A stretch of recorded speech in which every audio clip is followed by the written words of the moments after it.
সর্বপ্রথম মহান আল্লাহর প্রতি শুকরিয়া আদায় করছি যে মহান আল্লাহর ইচ্ছায় আমি এই ট্রাইব্যুনালে চিফ প্রসিকিউটরের দায়িত্ব পেয়েছি। আমি মহান আল্লাহর কাছে সাহায্য চাইব যাতে এই ট্রাইব্যুনালের আমার উপর অর্পিত সমস্ত দায়িত্ব আমি অত্যন্ত সততা এবং দক্ষতার সাথে যাতে আমি পরিচালনা করতে পারি। আমি আজকের এই দিনে আমি স্বাধীনতার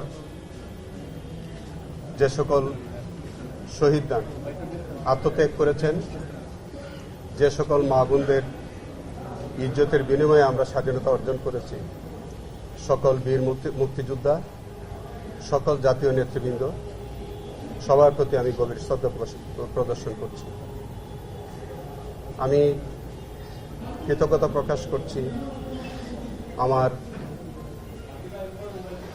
আমি যে দল করি, আমার দলের প্রতিষ্ঠাতা স্বাধীনতার মহান ঘোষক শহীদ রাষ্ট্রপতি জিয়াউর রহমান,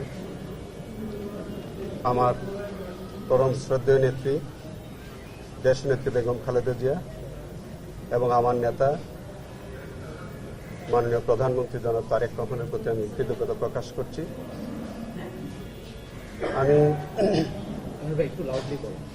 আমি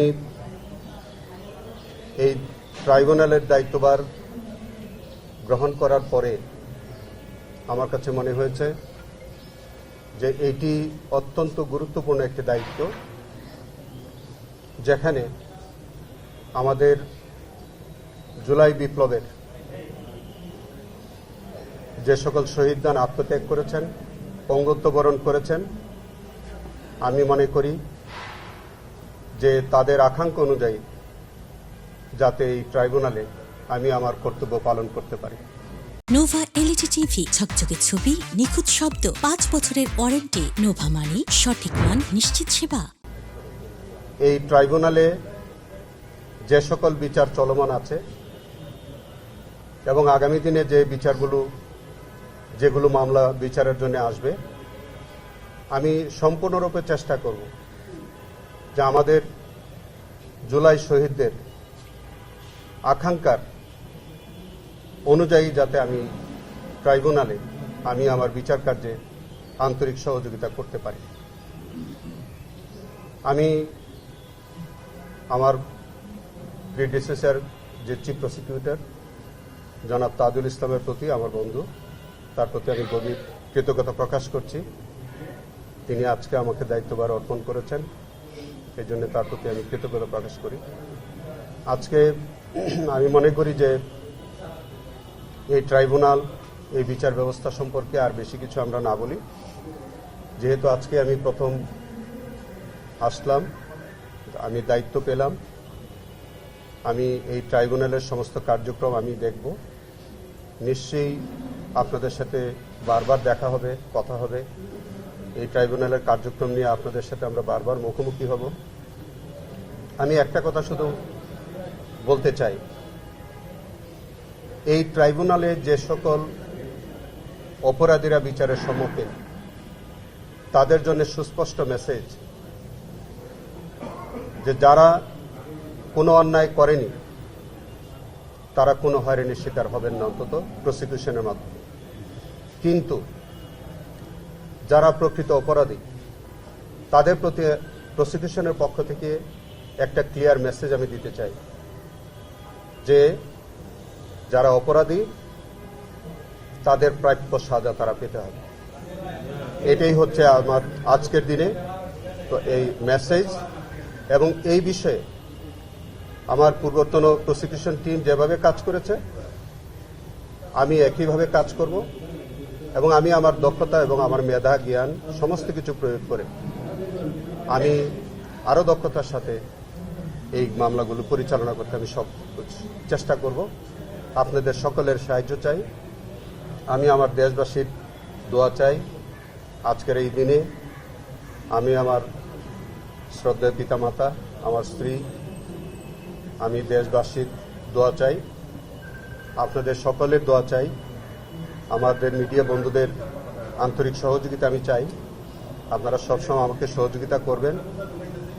কোনো ত্রুটি বিচ্যুতি হলে সেটা আমাদেরকে ধরিয়ে দিবেন। আমরা চেষ্টা করব যে সম্পূর্ণ আইন অনুযায়ী কারো প্রতি কোনো বিদ্বেষমূলক মনোভাব পোষণ না করে সম্পূর্ণরূপে আইনের মধ্য থেকে আইনের প্রত্যাশা অনুযায়ী এই বিচার কার্য পরিচালনা হবে। আমাদের মাধ্যমে কোনো বিদ্বেষ কারো প্রতি থাকবে না। আপনাদের অসংখ্য ধন্যবাদ। কাজ করছে তাদের মধ্যে কয়েকজনের মধ্যে একটা অভিযোগ আসছে যে তারা কারোর কাছ থেকে কিছু বাড়তি সুবিধা নিয়েছে বা এই ধরনের অভিযোগ এসেছে। এই অভিযোগগুলি তদন্ত করে ব্যবস্থা নেবেন কি? যেমন তামিমের নাম এসেছে, তার রুমে আমি মনে করি যে এই জাতীয় বিষয় যদি আজকে আমাকে না বলেন আমি মনে হয় ভালো হবে। আজকের দিনটা আমাকে একটু অব্যাহতি দিবেন, কারণ আজকে একেবারেই আমি আপনাদের মেহমান, প্রথম দিন। আমি এই কথাগুলো একেবারেই আমি এখন নিতে চাচ্ছি না। আমি মনে করি যে আমি অফিসটা বসি এবং সেখানে আপনি যে কথাগুলো বললেন যদি এরকম কিছু হয় নিশ্চয়ই আমার কাছে আসবে এবং তখন এগুলি দেখা যাবে। আজকে এই প্রশ্নগুলি আপনার না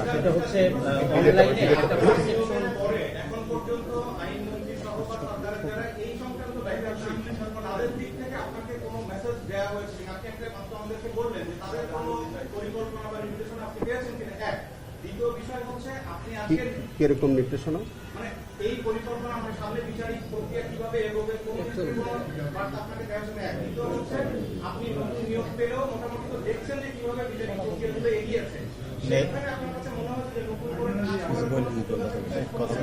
দেখেন, বিষয়টা হচ্ছে এই ট্রাইব্যুনালটি একটি আইনে পরিচালিত হয়। আইনের বাইরে অন্য কোনো নির্দেশনা থাকতে পারে না এবং আইনের বাইরে অন্য কোনো নির্দেশনা অন্তত আমার আমলে গ্রহণযোগ্য হবে না। আইন অনুযায়ী আইনে যেভাবে আছে সেভাবে বিচার কার্য হবে, এর বাইরে অন্য কোনো নির্দেশনা আমার কাছে নাই।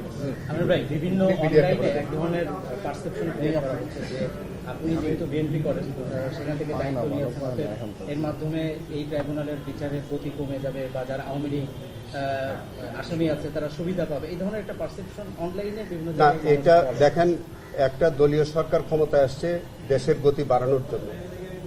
তো স্বাভাবিক কারণেই দলীয় সরকারের অধীনে যেসব আদালত এখন পরিচালিত হবে, যেসব পাবলিক প্রসিকিউটরের মাধ্যমে এবং আমি চিফ প্রসিকিউটরের মাধ্যমে, আপনারা বরঞ্চ প্রত্যাশা করতে পারেন গতি আরো বাড়বে, গতি কমার কোনো সুযোগ নেই। 25 তারিখে তো ভিডিও বলে দেন আজকে বলে দেন 25 তারিখ আসতো অনেকে লাগবে।